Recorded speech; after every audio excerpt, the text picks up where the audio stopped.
here's your high beam switch. Well, it's a multifunction switch. It's your high beam, low beam, windshield wiper mechanism. It's all in one. And basically what happens is all of a sudden your high beams don't work anymore. And you've tried wiggling, you've tried repositioning it, and nothing happens, nothing works. So it'll work only if, as in, you're passing. So you know when you high beam somebody and you pull on the trigger here real quick, that's the only way that your high beams will get activated. So, but if you put it into the high beam mode, which is basically pushing forwards, okay, it won't work. No high beams. So you know it's not the bulbs, because they're working fine when you're doing into the shifting or pulling of the lever to flash somebody. You know that's working. So what's going on is inside of here, according to the form, the mechanism gets the contact points get dirty. One of my buddies here in Ontario, he just had an estimate done. He went to a garage, and the cost to the mechanic for a brand new unit was about $700 Canadian. So, you know, that was the mechanic's cost. So you can well imagine that this here, you're looking at $1,000 to get a new one with the installation and a couple of hours of time to take it off from the column, the shifter column, which is pretty straightforward. And if you're not sure on how to do that, take a look at my other video on the, it's called Installing Paddle Shifters. I believe that's what it's called, Paddle Shifter Installation. Anyways, I'll put a link somewhere there, or, you know, somewhere around here. And hopefully that'll help out and get things back working so that you have a safe car working at night and you can see where the heck you're going in country roads, dirt roads, or, you know. So what we're going to do is we're going to remove a couple of little rivets here, and I'll show you which ones we're going to do. We're going to do this guy right there. There's 4 of them, okay? So that guy, this one right in front of my thumb, this guy right in front of my thumb as well, and this one right in front of my thumb as well too. So 1, 2, 3, and 4. So just grab a drill, grab yourself a little drill bit, and all we're going to do is just take off the lip right there. Okay, that's all we're going to do, just to break the thread, just to break the contact, the holding point right there. Okay, so you're not going to be drilling a hole from one end to the other, okay, because the other side is the contact point right there as well. So can't get that in focus, but there it is. Okay, so I'm going to go from the front side because it'll give me a little bit more room to maneuver. So I'm going to go from this side here. There you go. So you saw that happen? Perfect. That's exactly what we want. So you see on the tip of the drill bit, okay, see that? There's the head. That's all you want to do is take off that little head off of the rivet. Okay, without affecting the hole, hopefully. And if you do, it's not the end of the world, because, you know, guess what? You're going to be able to put in a bigger rivet in here to replace it, or you may find you've got some screws, nuts and bolts that will that will fit in there. So I'm just going to pop this guy out, and I'm going to continue on with removing the other 3 rivets, and I'll show you what comes next. Okay, all of the rivets are out. Let's see what we got here. So it comes out. Make sure nothing falls out. Pry it open. So that would be your right turn and left turn. And they're on little rollers. So you can see that. Right? But, oh, okay, so I see what's going on. So your high beam switch is right there. Okay, so So take a close look at the gap between there and the center of the hole. Okay, I'll do it again. Okay, and that's your high beam. You know when you're pressing to flash somebody? That's it right there. That's why it does not engage and stay in the stuck position, because it has no catch. But when you put it into the position to stay into the high beam, you can hear a click. So it's clicking there. And what I'm seeing down here is this little guy here. I have to get some small pliers and get to it. Oh, I do see some dirt. I do see. Okay, I don't know if you guys can see that. Let me get a flashlight. Maybe that's what the guy in the forum was talking about, eh? Let's see here. So if you take a look, oh yeah. Okay, there you can kind of see some darkness on the point. And on the point is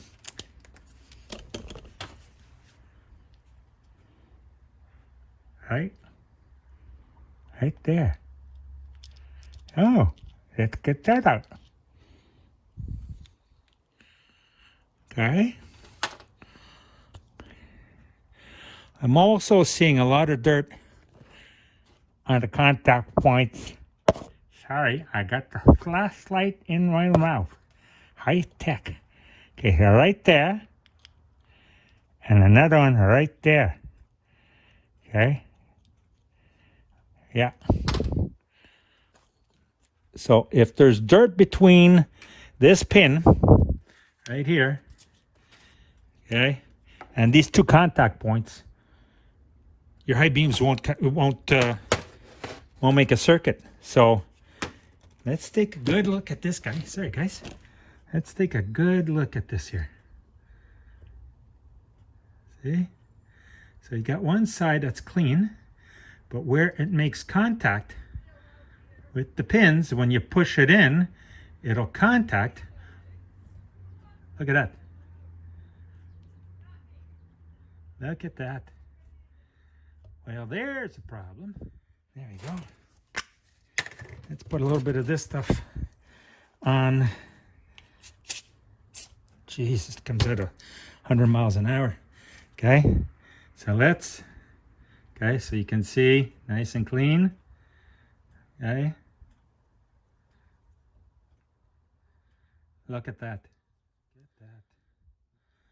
Okay, so I'm going to do a much better job than this here once I can get off camera. But even that, I mean, that would be a working pin right there. So you can see that pin is what makes contact. That little part right there, the silver part, okay, is what's making contact with this right down here. And let's go see. You see that little part there? Okay, well, let me get, just to show you guys. Okay, so there's a nice little unit, a nice little Q-tip, okay.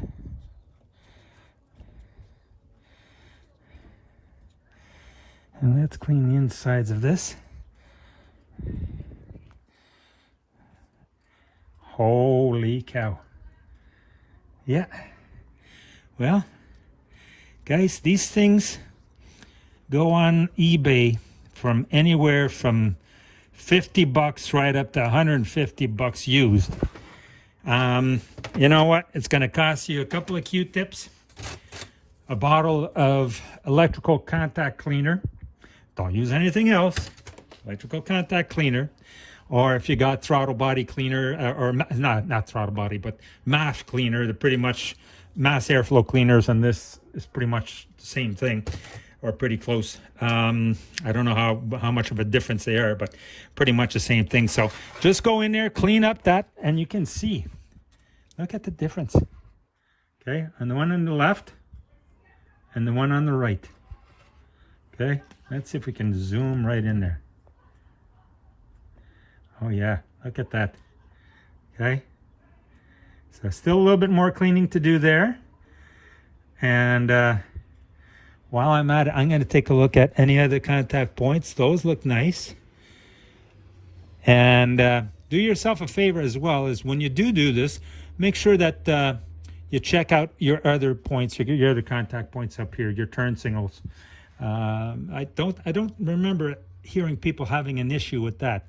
But you know what? While you're in there, clean it up. What the heck? So let's see if we can work with this together here, okay? So this pin, you'll see where they go. This one goes right down that shaft center right there, okay? Let's see this. So this goes right down there. And this, when you depress your high beam, either for the passing, you know, to flash somebody, or if you want to put it on the high beam position, do one of those. So what that does is it lifts this arm right here. When that lifts this arm right here, see what happens there? Okay, let's do that again. Okay. See these pins? So that's going to be your high beam or low beam. Right? So when you put it in, now this guy here has to go back into here. Okay, these contact points are there. So this, from what I'm understanding now, is a little different. These points here would be for the turning, right? Because when you're turning, you're doing one of those, okay, left and right. And when you're turning left and right, this ball, this point right there, would go and depress on these contact points. So I thought at first that was the contact points for the high beams, but it's not. These are the points for the high beams. So now, let's see. Let's put this guy gently back inside, okay? And see if you can see what I can see in here. It's hard to see, but basically, okay? Basically, you can see that. Can you see that? There, can you see that there? Right? So that would be your high beams. So let's go and make sure that these guys are clean as well as this point here, because this is pushing on a spring that's pushing on there. So I'm going to clean in between these contact points right there. Okay, I'm going to open that up and I'm going to clean in there and do the same thing. So let's grab, stay with me. Okay, that's a clean one. Oh yeah. Okay, there, that's enough dirt to cause issues, guys. Truly.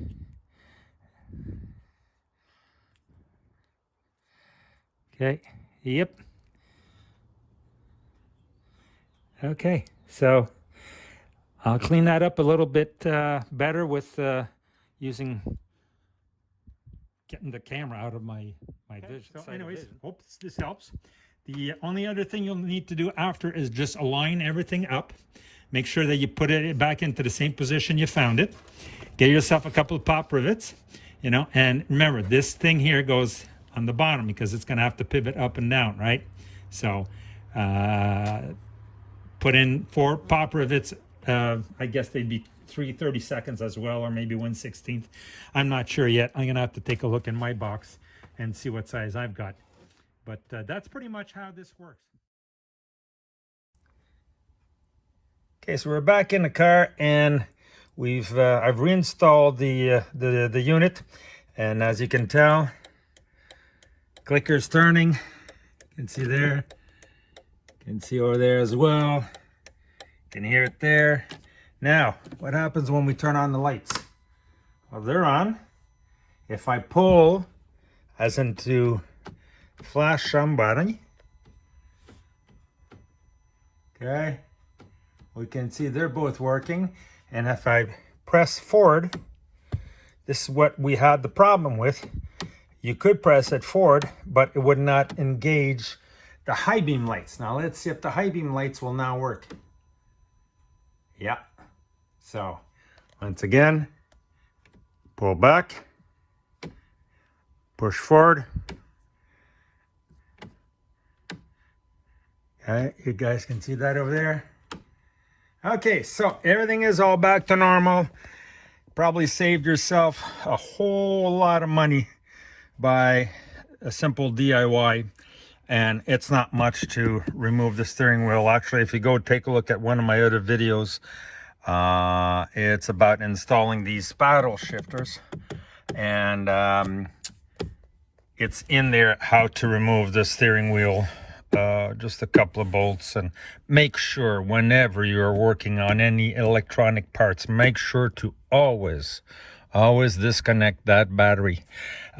Some of these cars have extremely sensitive computers, and if you disconnect something without disconnecting the battery, you got to go back to the dealership and get them to use their star programming and or their DRB 3, which not a lot of people have, and have them reset everything.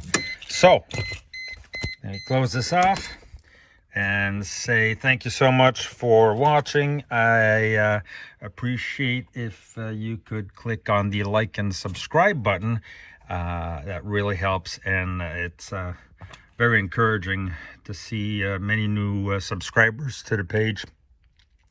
It gives me a boost to make more videos. So once again, thank you for watching, and go check out another video.